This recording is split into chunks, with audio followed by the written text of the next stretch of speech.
Hello বন্ধুরা, তোমরা দেখছো রূপকথা ও রহস্য, যেখানে প্রতিটা গল্পই লুকিয়ে রাখে একটা চমক। তাই ভিডিওটা শেষ পর্যন্ত দেখতে ভুলবে না।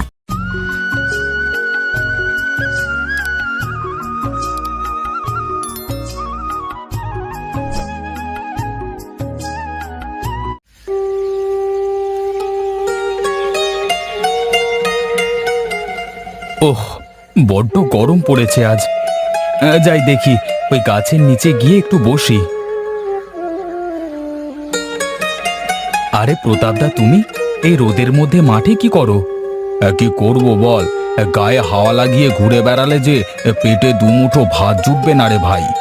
ওহ, এইটুকু পথ হেঁটে আসতে গা একদম ভিজে গেছে ঘেমে। যা গরম, বাপরে বাপ! সেই জন্যই তো একটু হেঁটে এখানে এসে বসে পড়েছি। তাছাড়া বয়সও তো আর কম হচ্ছে না। যাই বলো দাদা, তোমাকে দেখে সত্যি আমার খুব মায়া লাগে। এখন যদি একটা ছেলে পুলে থাকতো তোমার। কত চেষ্টাই তো করলাম রে, কিছুই তো হলো না। তা না হলে এই বুড়ো বয়সে এই করে বেড়াতে হতো। তোমার আবার এত চিন্তা কিসের? বসে বসে খেলেও তো তোমার কোনো কিছু শেষ হবে না। শুধু কি এসবের নামই জীবন বলে?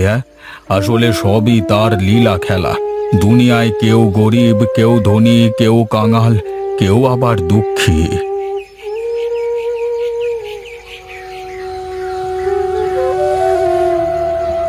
আহারে, বেচারা একটা ছেলে পুলের জন্য কি করে বেড়ায়। বিধাতা যে কার সাথে কোন খেলা খেলে। যাই দেখি, গিন্নি আবার কাজে বের হয়ে গেলে বেড়ে খাওয়া লাগবে।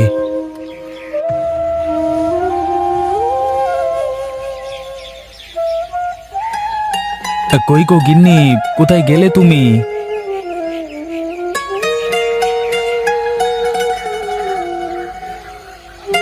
হ্যাঁ বলো, তুমি এভাবে রোদের মধ্যে দাঁড়িয়ে আছো কেন? ওপরে উঠে এসে বসো। হ্যাঁ হ্যাঁ, বসছি বটে। যাও যাও, এক গ্লাস ঠান্ডা জল নিয়ে এসো দেখি, গলাটা শুকিয়ে কাঠ হয়ে গেছে। তুমি বসো, আমি নিয়ে আসছি।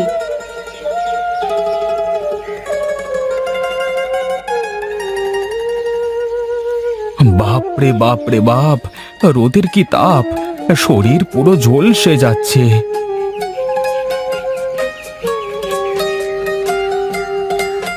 ওহ, কি শান্তি! এত ঠান্ডা পানি কোথায় পেলে তুমি? পানি গরম হয়ে যাচ্ছে দেখেই তো ঘরের মাটির কলসিটাতে পানি ধরে রেখেছি। বাহ, তোমার মাথায় তো চমৎকার বুদ্ধি, আমার তো মাথায় আসেনি। মাটির পাত্রে পানি অনেক সময় পর্যন্ত ঠান্ডা থাকে, তাই তো আমি মাটির কলসটা ভরে রেখেছি। পানিটা খেয়ে খুব তৃপ্তি পেলাম গো। তা তোমার সেই বাঁদর ছেলেটাকে তো দেখতে পাচ্ছি না, কোথায় তিনি? সেই সকালে খেয়ে দিয়ে বের হলো, তারপর তো আর বাড়ি ফেরেনি। বেশি লাই দিও না ছেলেটাকে, একটু মন দিয়ে পড়াশোনাটা করতে বলো। ঠিক আছে, বলে দেব। আর আমার ছেলে খুব ভালো, ও পরীক্ষায় ভালোই করবে। হ্যাঁ জানি জানি, ছেলেকে কিছু বললে তো তোমার আবার সহ্য হয় না। যাও, তুমি ঘরে গিয়ে বিশ্রাম করো, আমার অনেক কাজ বাকি আছে, আমি গেলাম।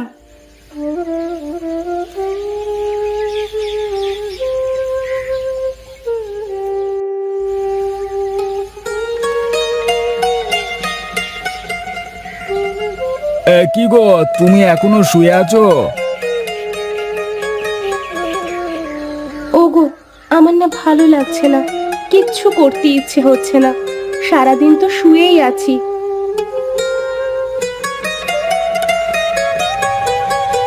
বাবা, মা না আজকে রান্না করেনি, আমাকে সকালে রান্না করা খাবার খাইয়েছে।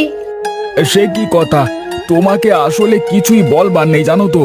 কত করে বলি এসব বিলাসী জীবনযাপন ছাড়ো, দেখবে জীবন কত সুখের হয়, সুস্থ থাকবে তুমি।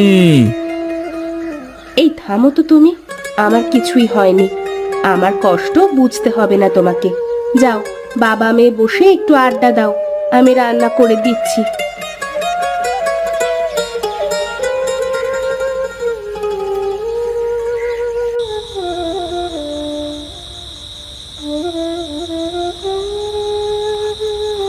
আচ্ছা, তুমি আমাকে আমাকে সব সময় এরকম করে কেন বলো? আমি কি তোমাকে দিয়ে বেশি খরচা করাই সব সময়? আহা, তুমি আসলে বিষয়টা বুঝতেই চাও না কখনো। শোনো আমার কথা, মানুষ যদি সুস্থ না থাকে তাহলে তার ধন সম্পদের কোনো মূল্য আছে? না, নেই। শরীর ভালো না থাকলে তো কিছুই করে শান্তি আসবে না। হ্যাঁ, এই জন্যই তো বলছি, এই যে গ্রামে দাদা বৌদিরা থাকে, কই তারা তো আর আমাদের মতো এত অসুস্থ হয় না। তারা তো সব সময় ভালো থাকে, হাসি খুশি থাকে। তাই বলে কি তুমি আমাকে ওই কাদা ময়লা দুর্গন্ধ ভরা গ্রামে থাকতে বলছো? না না, আমি কেন তোমাকে গ্রামে থাকতে বলবো? আমি ভাবছিলাম দু একদিনের মধ্যে একটু গ্রামে যাব, দুদিন থেকে আসবো। দুদিন থেকে আসবে মানে? তোমার অফিস নেই? না, গরমের ছুটি পড়েছে, তার উপর শহরে যা গরম, গ্রামে গিয়ে একটু শান্তিতে ঘুরে আসি। তুমি যেতে চাইলে যেতে পারো, দেখবে গ্রামের ওই গরিব বাড়িতে থেকেও কত শান্তি। যাও তুমি, আমি যাব না। ঘুম পাচ্ছে আমার। তুমি এসিটা একটু বাড়িয়ে দাও তো।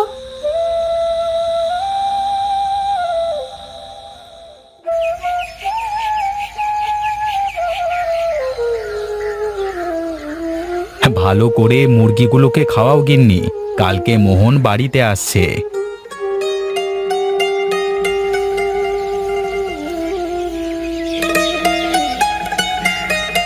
সত্যি কাকু বাড়িতে আসছে? আর কাকিমা চারু ওরাও? হ্যাঁ রে, ওরা সবাই আসছে কালকে গ্রামে ঘুরতে, দুদিন থাকবে।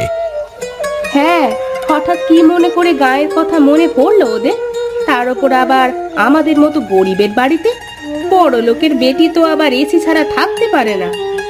আহ, ছাড়ো তো সব কথা। শোনো, ওরা যেন এসে সব সময় হাসি খুশি থাকে, কোনো কিছুতে যেন কোনো অভিযোগ করতে না পারে, ঠিক আছে? হ্যাঁ, তুমি তো তোমার ভাইয়ের জন্য পাগল। আর তার বউ কেমন মানুষ তা তো তুমি জানো। সেবার গেলাম, আমাদের একটু ঠিক মতো করে নিজে রান্না করেও খাওয়ালো না। তুমি এসব শহুরে ভাব বুঝবে না মা।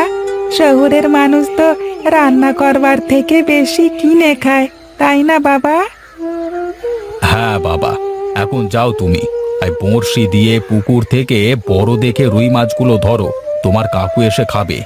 ঠিক আছে বাবা, শুধু বড়গুলোই ধরবো, আর ছোটগুলো বাঁধলে আবার ছেড়ে দেবো। গিন্নি, আমি একটু বাজারের দিকে যাচ্ছি, দেখি তেমন কিছু পাই নাকি ওদের জন্য। ভাইয়ের জন্য দরদ একেবারে উতলাইয়ে উতলাইয়ে পড়তেছে মনে হচ্ছে। কিরে, চলে এসেছিস তোরা? হ্যাঁ, আসতে কোনো অসুবিধে হয়নি তো? না দাদা, আসতে তেমন কোনো অসুবিধে হয়নি, ওই স্টেশন থেকে গাড়ি না পেয়ে হেঁটে হেঁটে এসেছি আর কি। উমা, সে কি কথা? এত পথ হেঁটে আসলে তোমরা?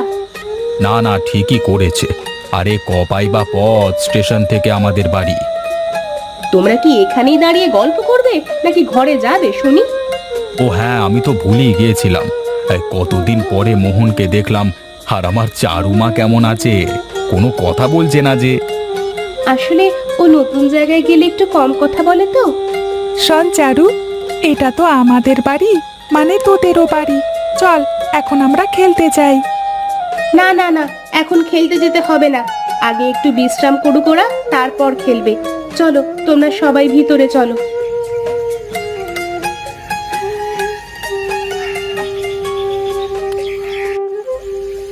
দেখো চারপাশে ক্ষেত খামার, কত স্নিগ্ধ বাতাস, প্রাণটা জুড়িয়ে যাচ্ছে গো।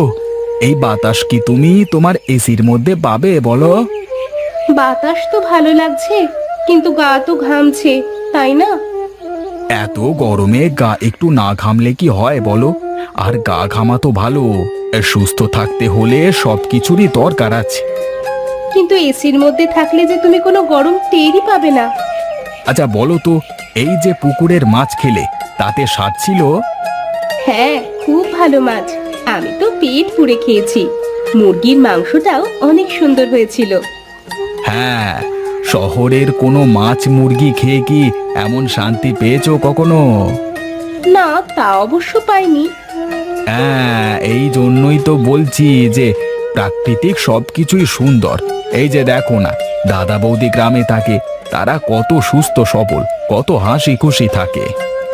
সত্যি আমারও না এখন আফসোস হচ্ছে, আমিও যদি গ্রামে থাকতে পারতাম।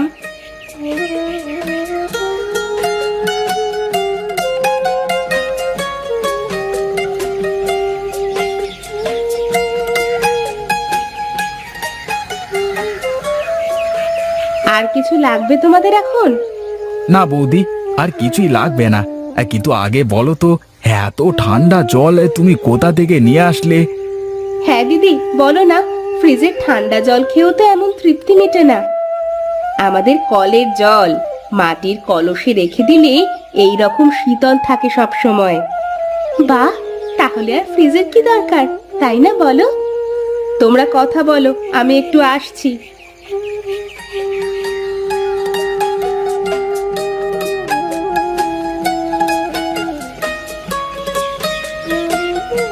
কি রে মোহন, এখনো গোসল করিসনি এই গরমের মধ্যে?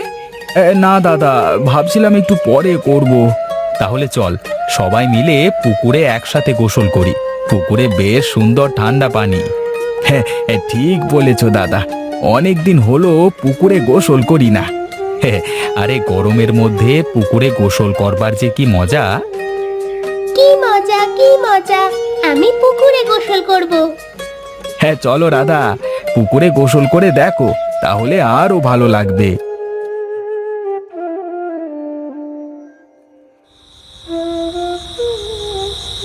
দাদা, একটা কথা বলবো তোমাকে। বেশ তো, বলে ফেল, কি বলবি? আমি আর শহরে থাকতে চাই না, ভাবছি গ্রামেই একটা কিছু করব, আর তোমাদের সাথে গ্রামেই থাকবো। কিন্তু তোমার বউ মেয়ে এরা কি গ্রামে থাকতে পারবে? আমি বলেছি দিদি, এখন থেকে আমি গ্রামেই থাকবো। আমি সম্পদের ঘোরে অন্ধকারের মধ্যে ছিলাম। গ্রামে না আসলে ধনী গরিবের এত ঐশ্বর্যের মধ্যেও যে এত পার্থক্য থাকে তা জানতে পারতাম না। ঠিক আছে, তাহলে তো আর কোনো সমস্যাই নেই। বুঝলি মোহন, বিধাতা ধনী গরিব সবাইকে সমান চোখে দেখে। তাই তো ধনীরা টাকা খরচ করে এসির বাতাস খায়, আর গরিবেরা বিধাতার দেওয়া স্নিগ্ধ শীতল হাওয়া খায়। সত্যি দাদা, সুস্থভাবে বাঁচতে হলে এই গরমে এসি না, প্রকৃতির নির্মল বাতাসই দরকার। তার জন্য বেশি বেশি গাছ লাগাতে হবে আমাদের। বুঝলে কাকু, সেই জন্যই তো আমাদের স্কুলে শেখায় গাছ লাগান, পরিবেশ বাঁচান। একটি গাছ কাটলে 10টি গাছ লাগান।